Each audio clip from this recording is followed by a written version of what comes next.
ఆనాడు దుబ్బాక ఉప ఎన్నిక ఎందుకు ఓడిపోయినాం? దుబ్బాక ప్రజలకు ఇప్పటికి కూడా గుర్తుంటుంది. వాళ్ళందరూ ఒకటే మాట చెప్తారు, ఈయన సిద్దిపేటకు తప్ప రూపాయి రానియాడు దుబ్బాకకు, ఈయన వచ్చి ప్రచారం చేసిండు కాబట్టి మేము ఓటేయాలని ఓపెన్గా చెప్పారు ఆనాడు ఎన్నికలలో. దానికి ఏం రాపించుకుంటాడు ఈయన పేపర్లలో? ఒంటరి పోరాటం చేసి ఓడిన హరీష్ రావు. అసలు ఓడిపోయిందే మీ వల్ల కదా. మీరు మీడియా మేనేజ్మెంట్లో సూపర్ అలా డౌట్ ఏం లేదు. రామన్న యూట్యూబ్లు మేనేజ్ చేసి నా మెయిన్ స్ట్రీమ్ మీడియా మేనేజ్ చేస్తాడు అంతే, అంతకుమించి వేరే ఏం లేదు. నేను రామన్నని రిక్వెస్ట్ చేస్తున్నా, అన్న మీరు కూడా ఆ స్కిల్ నేర్చుకోండి అన్న. అట్లనే ఈటెల రాజేందర్ గారు ఉప ఎన్నిక దగ్గరుండి హరీష్ అన్న గెలిపిలేదా అండి ఈటెల రాజేందర్ని? ఆనాడు పీసీసీ అధ్యక్షుడిగా ఉండి రేవంత్ రెడ్డి గారు ఏమంటారు, కాంగ్రెస్ పార్టీ ఓడిపోతుంది ఇడా అని చెప్పారు. ఆయన ముందే డిక్లేర్ చేసిండు, ముందే చేతులు ఎత్తేసిండు. హరీష్ అన్న ఆడ పోయి కూర్చొని మరి ఈటెల రాజేందర్ అన్నని గెలిపించొచ్చిండు. ఈ బంధం రేవంత్ రెడ్డి గారిది హరీష్ రావు గారిది అప్పటి నుంచి కొనసాగుతుంది, కొత్త బంధం ఏం కాదు ఇది. నేను కేసీఆర్ గారిని పెద్దల్ని రిక్వెస్ట్ చేసేది ఒకటే, ఈయన చేస్తున్న నక్కజిత్తుల్ని దయచేసి గమనించండి. ఇలా నేను బయట పోతా కావచ్చు, నాదేముంది ఉద్యమంలోకి వెళ్ళి వచ్చినా మళ్ళీ ఉద్యమంలోకే పోతా, నాకు భయం ఏముంటుంది, నాకు ఎన్నడూ పదవుల మీద ఆశ లేదు.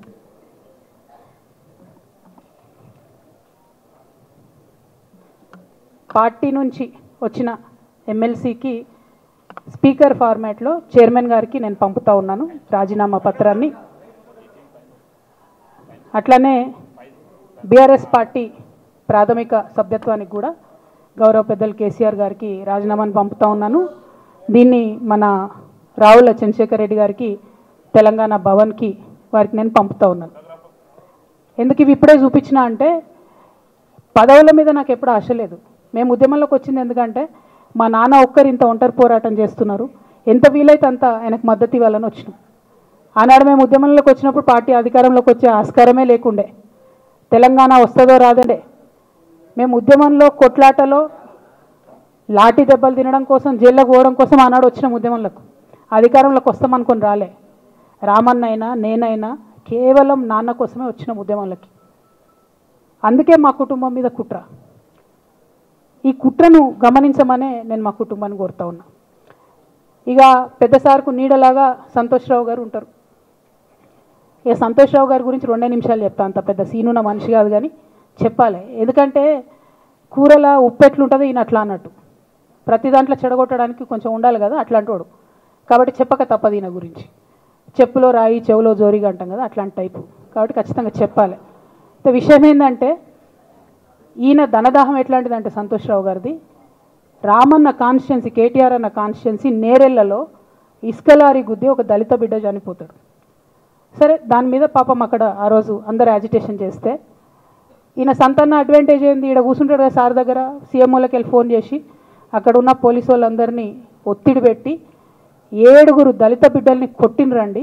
3-4 సార్లు 3rd డిగ్రీ వేస్తే ఇలా 7 కుటుంబాలు కూడా వాళ్ళు ఎందుకు కూడా ఏ పని చేసుకోలేనటువంటి పరిస్థితులలో ఆ దళిత బిడ్డలు ఉన్నారు. అది మొత్తం రాజకీయంగా బ్లేమ్ అంతా రామన్న మీదకి వచ్చింది. ధనదాహమేమో సంతన్నది, నేరం చేసిందేమో సంతన్న, వీడికెళ్ళి ఫోన్లు చేసి ఒత్తిడి చేసి కొట్టిపించిందేమో సంతన్న, చెడ్డ పేరేమో రామన్నకు వస్తుంది.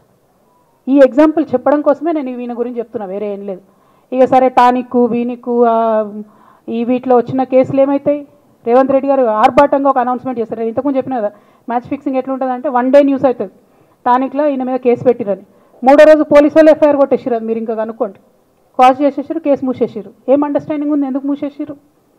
At the same time Harithaharam, తెలంగాణకు హరితహారం అని పెద్దలు కేసీఆర్ గారు పెద్ద కళతోని 230 కోట్లు అక్కడ గోబీ డెజర్ట్ల వాళ్ళు చెట్లు పెట్టి చైనాను కాపాడుకున్నారు. మనం అదే స్థాయిలో తెలంగాణను బాగు చేసుకోవాలని పెద్దసారి హరితహారం అని పెడితే ఈయన దానికి నకిలీ ప్రోగ్రామ్ గ్రీన్ ఇండియా ఛాలెంజ్ అని పెడతాడు. తెల్లారులు వేస్తే సినిమా వాళ్ళని తీసుకురావాలి, రోజు ఒక ఫోటో వేసుకోవాలి. దాని వెనుక ఉన్న కుట్ర ఏంటంటే జియో అమెండ్మెంట్ అవుతుంది సంతోష్ గారి గురించి. ఆ ఫారెస్ట్లను 10% ఇన్కమ్ ఎవరన్నా ఇస్తే అమ్యూజ్మెంట్ పార్క్లకు ఇస్తారన్నట్టు. దానికోసం జియో అమెండ్ అవుతుంది. దానికి ప్రభాస్ గారిని చిరంజీవి గారిని అనేక మంది సినిమా స్టార్లను మోసం చేసి వాళ్ళని తీసుకుపోయి వాళ్ళతో ఫోటోలకు పోజులు ఇప్పించి ఫారెస్ట్లను కొట్టేయాలని ప్లాన్ అయినది. ఇక ఈయనకి 2-3 మనుషులు ఉంటారు సంతన్నకి. ఆయన పోచంపల్లి శ్రీనివాస్ రెడ్డి అని ఎమ్మెల్యే. ఇది నాకు విషయం ఎవరు చెప్పారు అంటే మన పల్లారాజేశ్వరరెడ్డి అన్ననే చెప్పిండు. మీకు ఏమైనా డౌట్లు ఉంటే ఆయన అడగొచ్చు. ఈ పోచంపల్లి శ్రీనివాస్ రెడ్డి అన్నట్టు ఆయన వరికోల్ అనే ఊరు, సామాన్య కుటుంబం, మధ్యతరగతి కుటుంబం. ఇవాళ అక్కడ ఆయన శ్రీమంతుడు అని పిలుస్తారు పోచంపల్లి శ్రీనివాస్ రెడ్డి గారిని. ఇక్కడ నాకు పల్లరాజేశ్వరరెడ్డి గారు చెప్పిన సమాచారం ప్రకారం మోకిల్లాలో mega Srinivas Reddy mega company ఉంది కదా, ఈ కాళేశ్వరంలో అవినీతి చేసిన mega company plus Pochampally Srinivas Reddy గారు కలిసి 750 కోట్ల విల్లా ప్రాజెక్ట్ చేస్తున్నారు మోకిల్లాలో. ఏడికేళ్ళు వచ్చినాయి అవి? అవినీతి డబ్బులు కాదా?